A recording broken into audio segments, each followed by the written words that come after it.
Buenas noches, ingeniero. Voy a hablar sobre mi mapa conceptual, sobre la metodología simplificada de la evaluación NTP 330,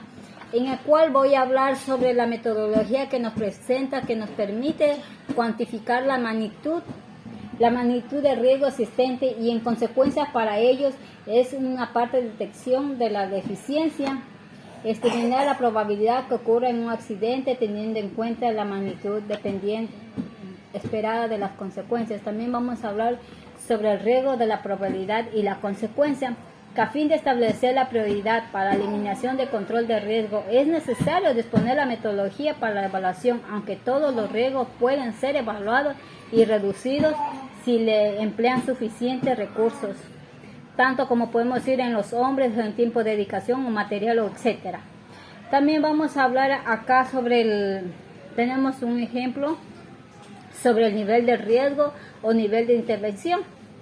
También vamos a hablar sobre el nivel de las consecuencias, que se han considerado igualmente 4 niveles de clasificación de las consecuencias, que se han establecido un doble significado. Por un lado se puede decir la categorización de daños físicos y por otro lado los materiales,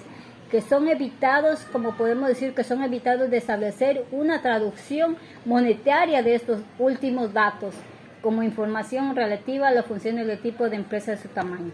También vamos a hablar sobre el nivel de probabilidad, que es una función del nivel de deficiencia de medidas preventivas al nivel de la exposición de riesgo, que determina el nivel de probabilidad en el cual puede expresar un producto de ambos términos. También vamos a hablar sobre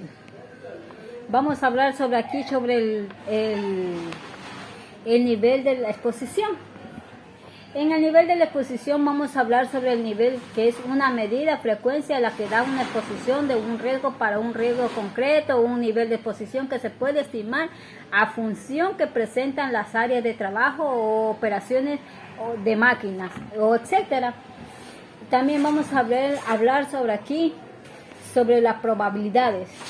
sobre la probabilidad. La probabilidad también podemos decir que es un accidente que puede ser determinado a términos precisos o en función de la probabilidad de suceso inicial que lo pueden generar de los siguientes sucesos